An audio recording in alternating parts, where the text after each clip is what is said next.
मोदींच्या आवाहनाला पुण्यातील भाजप कार्यकर्त्यांकडून हरताळ। फडणवीसांच्या पुणे दौऱ्यादरम्यान भाजपचं शक्ती प्रदर्शन। पाण्याच्या टाकीच्या उद्घाटन परिसरात भाजपकडून बॅनरबाजी।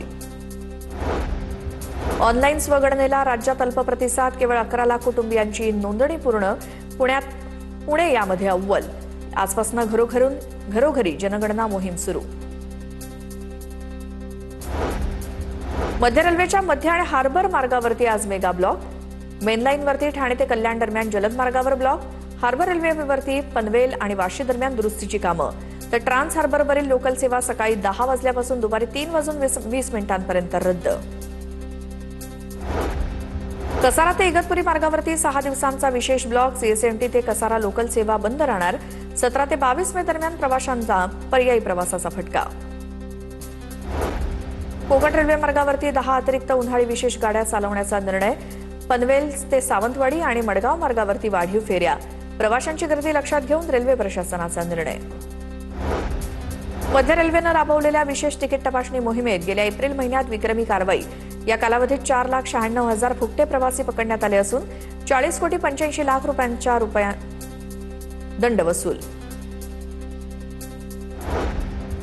पावसाळ्यात 24 वेळा समुद्र खवळणार आणि जुलै महिन्यात सर्वाधिक 4.89 मीटर उंचीच्या लाटा उसळणार। मुंबई पालिका प्रशासनाचा इशारा। मुंबईकरांना समुद्र किनाऱ्यापासून दूर राहण्याचं आवाहन। कर्जतमध्ये वृक्षतोडी विरोधात 1 दिवसीय धरणं आंदोलन। अभिनेते सयाजी शिंदे यांच्या नेतृत्वात आंदोलन। टोरेंट प्रकल्प तसंच 11 धरणं बांधण्याच्या कामाला विरोध। लाखो झाडांना न्याय देण्यासाठी सर्वजण एकत्र या, सयाजी शिंदेंचं आवाहन। म्हाडाकडून मुंबईतल्या विविध गृहनिर्माण प्रकल्पांमधील 2,640 घरांच्या विक्रीसाठी सोडत जाहीर। या सोडतीसाठी शनिवारी संध्याकाळपर्यंत 77,840 अर्ज प्राप्त। त्यापैकी 54,694 जणांकडून अनामत रकमेसह अर्ज सादर।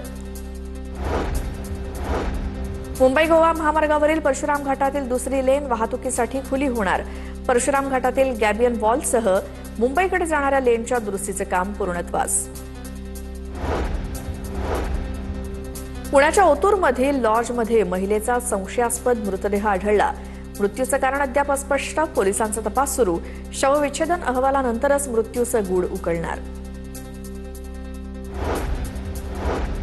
पुण्यात बापानं मुलावरती ऍसिड फेकल्याचा प्रकार। मुलगा खर्चाला पैसे देत नसल्यामुळे ऍसिड फेकलं।